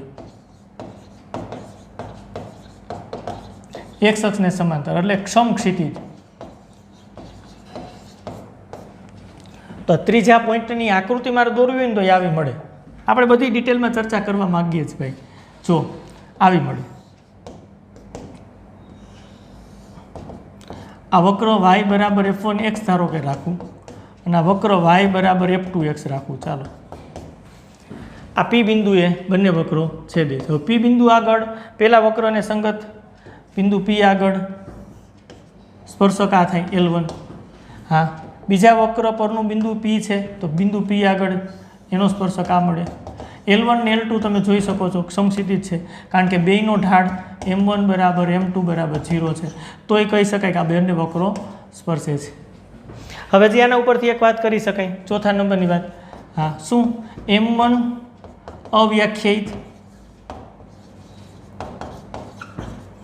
M2 અવ્યાખ્યાયિત. હવે તમે સમજી શકો ને ભાઈ, આમાં M1 બરાબર M2 ન લેવાય, કારણ કે બે અવ્યાખ્યાયિત છે. 0 હોઈ શકે, બે સરખા હોઈ શકે, બેનો ગુણાકાર -1 હોઈ શકે, અને ચોથો વિકલ્પ જે આપણે લીધો બે અવ્યાખ્યાયિત હોય. બે અવ્યાખ્યાયિત હોય એનું અર્થઘટન શું થાય? M1 અવ્યાખ્યાયિત ક્યારે થાય? કે L1 રેખા શિરોલંબ હોય, ખૂણો π/2 નો બને x અક્ષ સાથે, તો એ રેખાનો ઢાળ કહી શકાય અવ્યાખ્યાયિત. ઢાળ M1 બરાબર આપણને ખબર છે tan θ1, અને આ θ1 છે ને એ π/2 થવું જોઈએ. હા, M2 એટલે આપણને ખબર છે tan θ2, અને આ આપણને ખબર છે θ2 છે ને એ π/2 થવું જોઈએ, કારણ કે tan π/2 અવ્યાખ્યાયિત હોય. એનું અર્થઘટન કે આ tan π/2 આગળ આ ઢાળ આપણને ન મળે, એટલે કે શિરોલંબ આપણને સ્પર્શકો મળવા જોઈએ. તો આની આકૃતિ આવી રીતની થશે. M1 અવ્યાખ્યાયિત હોય, M2 અવ્યાખ્યાયિત હોય તો આપણે ક્લિયરલી કહી શકીએ કે બંને સ્પર્શકો છે ને એ આપણને શિરોલંબ મળે છે. અને એની આકૃતિની વાત શું આવશે? આ બંને અવ્યાખ્યાયિત થાય તો પણ આપણે એમ કહી શકાય કે બંને વક્રો વચ્ચેનો ખૂણો કેટલો મળે? 0. હા, આલ્ફા 0 મળે, અને બંને વક્રો પરસ્પર સ્પર્શે છે. આમાંય સ્પર્શે છે હોય, બેયના ઢાળ અવ્યાખ્યાયિત હોય ને તો બંને વક્રો વચ્ચેનો ખૂણો 0 થાય, ને બંને વક્રો પરસ્પર સ્પર્શે છે, છેદ બિંદુ આગળ સ્પર્શે છે. P બિંદુ જે આપણે લીધું છે એના આગળ સ્પર્શે છે. હવે એની આકૃતિ દોરી તો પરફેક્ટ આપણને ખબર પડે. આકૃતિ દોરવી પડશે, કેવી રચના થશે? તો આવી રીતની વાત થઈ. જો એક વક્ર મેં આમ રાખ્યો, જોજો ખાસો, અને બીજો વક્ર હું આમ રાખું. આ વક્ર છે y બરાબર f1x, અને આ વક્ર છે y બરાબર f2x. ચાલો, હવે એનું છેદ બિંદુ અહીંયા P છે, તો બિંદુ P આગળ પેલા વક્રને સંગત સ્પર્શક દોરો તો આ રીતનો મળે. હા, L1. હવે તમે વિચારો છો L1 નો ઢાળ M1 છે એ કેવો છે? અવ્યાખ્યાયિત છે. હવે બીજો સ્પર્શક દોરો. બિંદુ P બીજા વક્ર ઉપર y બરાબર f2x ઉપર છે. હા, તો એનો સ્પર્શક એની જ રેખા મળશે, L1 બરાબર L2. અને એનો ઢાળ તમે વિચારો M2, તો એ પણ ઇન્ફિનિટિવ ટેન્સ ટુ ઇન્ફિનિટિવ અવ્યાખ્યાયિત થાય છે, પણ બિંદુ P આગળ બંને વક્રો સ્પર્શે છે. હવે 3 આકૃતિ મેચ કરો. જો આમાં L1 L2 નો ઢાળ મળતો હતો પણ સમાન હતો, આમાં L1 L2 નો ઢાળ મળતો હતો પણ બંને 0 હતું. અને આ વિકલ્પ જો L1 L2 નો ઢાળ અવ્યાખ્યાયિત, બંનેનો ઢાળ અવ્યાખ્યાયિત છે બિંદુ છેદ બિંદુ આગળ, તો બે રેખા શિરોલંબ થઈને બે વચ્ચેનો ખૂણો તો 0 જ મળે એટલે સ્પર્શે. તો બે વક્રો સ્પર્શે છે એવું કીધું હોય તો 3 માંથી કોઈ પણ હોઈ શકે. કા બેના ઢાળ સરખા હોય, અને કા બેના ઢાળ સરખા અને 0 હોય, અને કા બેના ઢાળ અવ્યાખ્યાયિત હોય. ક્લિયર? 4 મુદ્દાની વાત કરી. અને બે ઢાળનો ગુણાકાર -1 થાય તો વક્રો વચ્ચેનો ખૂણો 90 અંશ અને લંબછેદી વક્રો કહેવાય. હજી એક વિકલ્પ આવે, વિચારો દીને કયો વિકલ્પ આવશે? એક વિકલ્પની હજી ચર્ચા કરવી પડે. ઓ ભાઈ, જો આપણે ડિટેલમાં વાત કરીએ છીએ અને આવી રીતના વાત કરીએ ને એટલે મેચ સહેલું થઈ જાય, કંઈ કોઈ ટેન્શનવાળી વાત નથી. હવે એક વિકલ્પની વાત એવી આવે કે બે ઢાળની વાત છે M1 ને M2, એમાંથી એક અવ્યાખ્યાયિત હોય અને બીજાનો ઢાળ મળતો હોય. એકનો ઢાળ અવ્યાખ્યાયિત હોય અને બીજાનો મળતો હોય.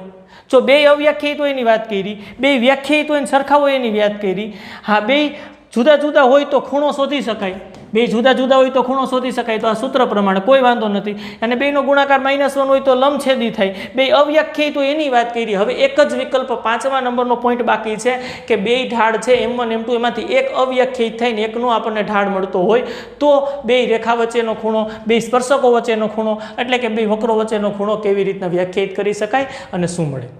5મા મુદ્દાની વાત કરીએ. ચાલો, તો 5મો મુદ્દો, M1 છે ને, M1 ઢાળ અવ્યાખ્યાયિત રાખીએ.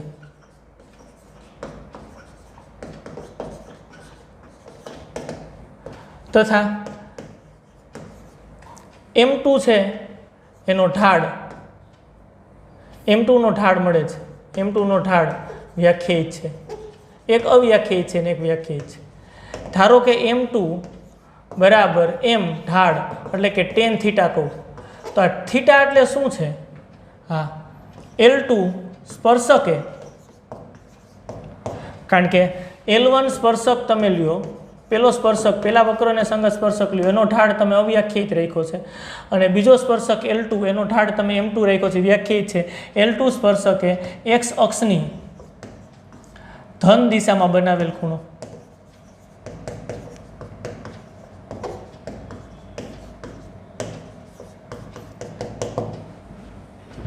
તો ખરેખર આની આકૃતિ દોરો તો પેલો સ્પર્શક છે એ આપણને કેવો મળશે?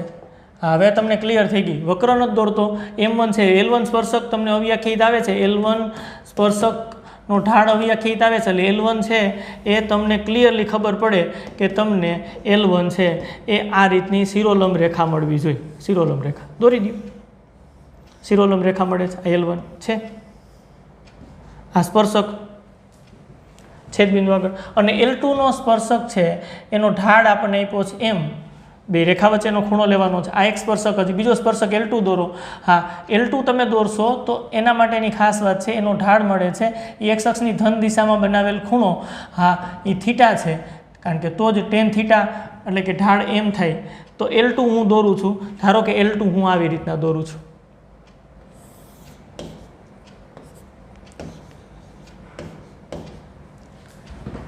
આ L1 ને L2 બે રેખા વચ્ચેનો, બે સ્પર્શકો વચ્ચેનો ખૂણો કયો થયો? ક્લિયર ખબર પડે. આ થાય ને, આલ્ફા. આ શોધવો છે. હવે હું તમને આપ્યું છે, તમને આ તો વ્યાખ્યાયિત આપ્યું છે, એટલે π/2 નો શિરોલંબ છે, અને આનો ખૂણો થીટા આપ્યો છે x અક્ષની ધન દિશાનો. આ L2 નો x અક્ષની ધન દિશાનો x અક્ષ દોરી નાખો. ચાલો, આ x અક્ષ, આ x અક્ષ બનાવું, આ x અક્ષ, x અક્ષની ધન દિશાનો ખૂણો એટલે આ ખૂણો આપ્યો છે થીટા, તો આનો ઢાળ થાય tan થીટા બરાબર M એટલે કે M2. કોઈ વાંધો નથી. આ ખૂણો તો અહીં π/2 બનશે. આ ખૂણો તમે શોધો તો કેટલો થાય? π - થીટા, કારણ કે આખો એંગલ વિચારો તો 180. 180 માંથી તમારે થીટા બાદ કરવું પડે એટલે આ તમને ખૂણો મળે π - થીટા. ત્રણેય ખૂણાનો સરવાળો આ ત્રિકોણની અંદર, આ અંદરનો ત્રિકોણ છે એની અંદર ત્રણેયનો સરવાળો, ત્રણેય ખૂણાનો સરવાળો 180 થવો જોઈએ, એટલે π/2. આના માટેની વાત છે અહીં ઉપર કરીએ π/2 આ ખૂણો π/2 એટલે 90 છે પ્લસ આલ્ફા આ ખૂણાની વાત કરીએ એ π - θ છે π - θ અને ત્રણેય ખૂણાનો સરવાળો પાઈ થવો જોઈએ ત્રિકોણની વાત છે આ નામ આપવું તો આપી દેવાય ABC એટલે કોઈ વાંધો નથી બે બાજુથી પાઈ કેન્સલ થાય આપણો ટાર્ગેટ બે રેખા વચ્ચેનો ખૂણો બે સ્પર્શકો વચ્ચેનો ખૂણો આલ્ફા શોધવાનું છે થીટા આ બાજુ જાય તો પ્લસ π/2 આ બાજુ જાય તો માઇનસ એટલે આવું આવે છે હજી આલ્ફા બરાબર માઇનસ કોમન કાઢો તો π/2 - θ થાય આવું થાય છે આ બે સ્પર્શક વચ્ચેનો ખૂણો એટલે બે વક્રો વચ્ચેનો ખૂણો જ્યારે એક ઢાળ અવ્યાખ્યાયિત હોય અને બીજો ઢાળ મળતો હોય એક્સ અક્ષની ધન દિશામાં થીટા ખૂણો બનાવે ત્યારની વાત છે આ પહેલો વિકલ્પ તમે કહો બીજો વિકલ્પ આવે જ ને અહીંયા દોરવો છે આપણે વિકલ્પ નંબર 2 ડિટેલમાં વાત કરવાનું નક્કી કર્યું છે ને ભાઈ આપણે એટલે બધી ચર્ચા તો કરવી જ પડશે હવે પાછી વાત આવી કરીએ કે વિકલ્પ બીજો છે વાત તો ઉપરની જ છે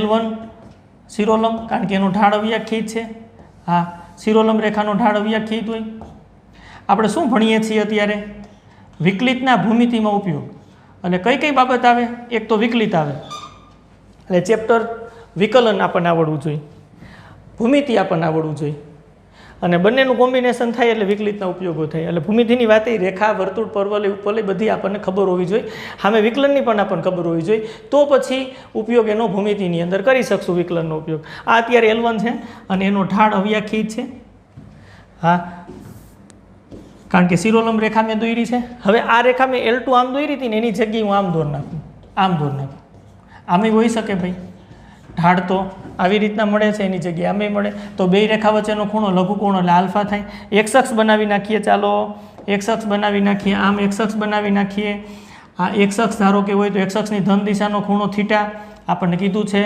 L2 રેખાએ એક્સ અક્ષની ધન દિશામાં થીટા ખૂણો બનાવ્યો હોય આ તમે જુઓ તો 90 છે પાછા આ ત્રિકોણની વાત કરીએ ત્રણેયનો સરવાળો એટલે કે આલ્ફા પ્લસ થીટા પ્લસ આ 90 છે એટલે π/2 ત્રણેયનો સરવાળો પાઈ થાય ત્રિકોણના ત્રણેય ખૂણાનો સરવાળો પાઈ થાય આની ઉપરથી હું આલ્ફા શોધી લઉં પાઈ આ બાજુ જશે તો -π/2 થીટા આ બાજુ જાય તો -θ સાદુરૂપ આપી દો ચાલો આલ્ફા બરાબર પાઈમાંથી π/2 બાદ એટલે π/2 આવશે -θ આલ્ફા એવું આ બેનું કોમ્બિનેશન કરો તો ખૂણો આલ્ફા તો આલ્ફા બરાબર આવું થાય આલ્ફા બરાબર માનાંકમાં π/2 -θ આ માનાંક એટલા માટે લીધું કે π/2 કરતાં ખૂણો આપણે વધારવાનો નથી ભાઈ આમાંય ખૂણો 0 થી 90 ની વચ્ચે આમાંય ખૂણો 0 થી 90 ની વચ્ચે જ આવે કેમ કારણ કે બે રેખા વચ્ચેનો ખૂણો એટલે બે અભિકોણની જોડ એમાંથી લઘુકોણ અભિકોણના માપને બે રેખા વચ્ચેનો ખૂણો આપણે વ્યાખ્યાયિત કર્યો હતો એટલે અહીં બે સ્પર્શકો વચ્ચેના ખૂણાની વાત આવશે તો એ પણ 0 થી 90 ની વચ્ચે જ આવશે એટલે મેં માનાંક લખ્યો છે π/2 -θ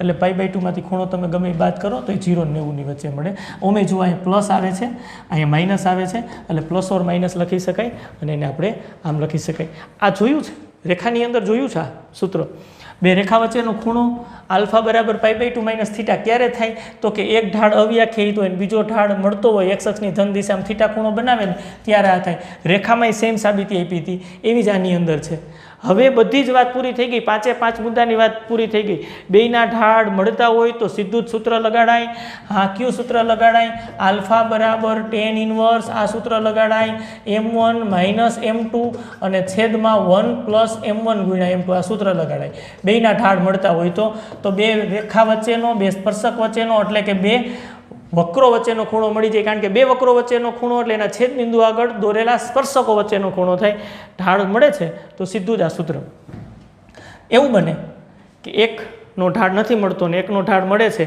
તો જેનો ઢાળ મળે છે એ રેખા એક્સ અક્ષની ધન દિશામાં બનાવેલ ખૂણો થીટા શોધી લેવાય અને આ સૂત્રની મદદથી π/2 - θ કરીને મેળવી શકાય જો અહીંયા હવે એવું બની શકે m1નો ઢાળ મળે અને m2નો ઢાળ અવ્યાખ્યાયિત તો એવો વિકલ્પ લઈ શકાય પણ એની કંઈ જરૂર નથી કારણ કે તમે સમજી શકો છો અહીંયા m1નો ઢાળ મળે છે તો એને સંગત એક્સ અક્ષની ધન દિશામાં ખૂણો થીટા મળે આ અવ્યાખ્યાયિત છે સૂત્ર તો આ જ લાગુ પડે આલ્ફા બરાબર π/2 -θ એક શિરોલંબ રેખા હોય અને બીજી રેખા એક્સ અક્ષની ધન દિશામાં થીટા ખૂણો બનાવે તો એના માટેનું સૂત્ર રેડી છે ક્લિયર બેય ઢાળ મળે તો આ સૂત્ર બેમાંથી એકનો ઢાળ મળે ને એક અવ્યાખ્યાયિત હોય તો આ સૂત્ર અને હજી એક ઓપ્શન આવે બેયના ઢાળ અવ્યાખ્યાયિત થાય તો તમને ખબર છે બેયના ઢાળ અવ્યાખ્યાયિત થાય, આર્યા બેયના ઢાળ અવ્યાખ્યાયિત થાય તો ખૂણો 0 મળે. બે વક્રો પરસ્પર છેદબિંદુ એ સ્પર્શે, એકના એક જ શિરોલંબ સ્પર્શકો મળે. L1 બરાબર L2 બે શિરોલંબ થાય. ક્લિયર? હવે તમને હજી એક વિકલ્પ આવે કે ભાઈ બેયના ઢાળ 0 થાય તો સૂત્રમાં મૂકો તો હાલે, અને ક્લિયર છે બેયના ઢાળ 0 થાય તો બેયના ઢાળ 0 થાય તો સમક્ષિતિજ સ્પર્શકો L1 બરાબર L2 થાય અને વચ્ચેનો ખૂણો 0 એટલે કે બંને વક્રો સ્પર્શશે. M1 બરાબર M2 થાય તો અહીંયા 0 tan આલ્ફા બરાબર 0 આલ્ફા બરાબર 0, ખૂણો તો 0 જ મળે, વક્રો પરસ્પર સ્પર્શે. આવી આકૃતિ બની શકે, શક્યતાવાળી છે વાત. અને બે ઢાળનો ગુણાકાર -1 થાય તો એને લંબછેદી વક્રો કહેવાય. કેટલી બધી ડિટેલમાં વાત કરી. જો સૌથી પહેલાં સ્પર્શકથી શરૂ કરી હતી વાત. સ્પર્શક બિંદુ P આગળના સ્પર્શકની વાત, બિંદુ P આગળ સ્પર્શકનો ઢાળ વ્યાખ્યાયિત કર્યો, પછી એને આધારે અભિલંબનો ઢાળ, સ્પર્શકનું સમીકરણ, અભિલંબનું સમીકરણ, સ્પર્શકના અંતખંડો, અભિલંબના અંતખંડો, અવસ્પર્શકની વાત આપણે કરી, અવાભિલંબની વાત કરી, અને છેલ્લે બે વક્રો વચ્ચેના ખૂણાની વાત કરી. આટલા વિકલિતના ભૂમિતિની અંદર આપણે ઉપયોગની અંદર આવશે. તો વિકલિત જે આપણે ભણવાના છીએ એનો ભૂમિતિમાં ક્યાં ઉપયોગ થાય છે એના દાખલા હવે નેક્સ્ટ લેક્ચરની અંદર આપણે ગણવાના છે. તો ખાસમ ખાસ આ થિયરિકલ પોર્શન છે એ મસ્ત ચકાચક તૈયાર કરી નાખવાનો, જેથી કરીને દાખલામાં સીધું જ આપણે વાપરી શકીએ. અહીંયા સુધી રાખશું. નેક્સ્ટ વિડીયો લેક્ચરની અંદર પાછા આપણે મળશું. Thank you. આવજો.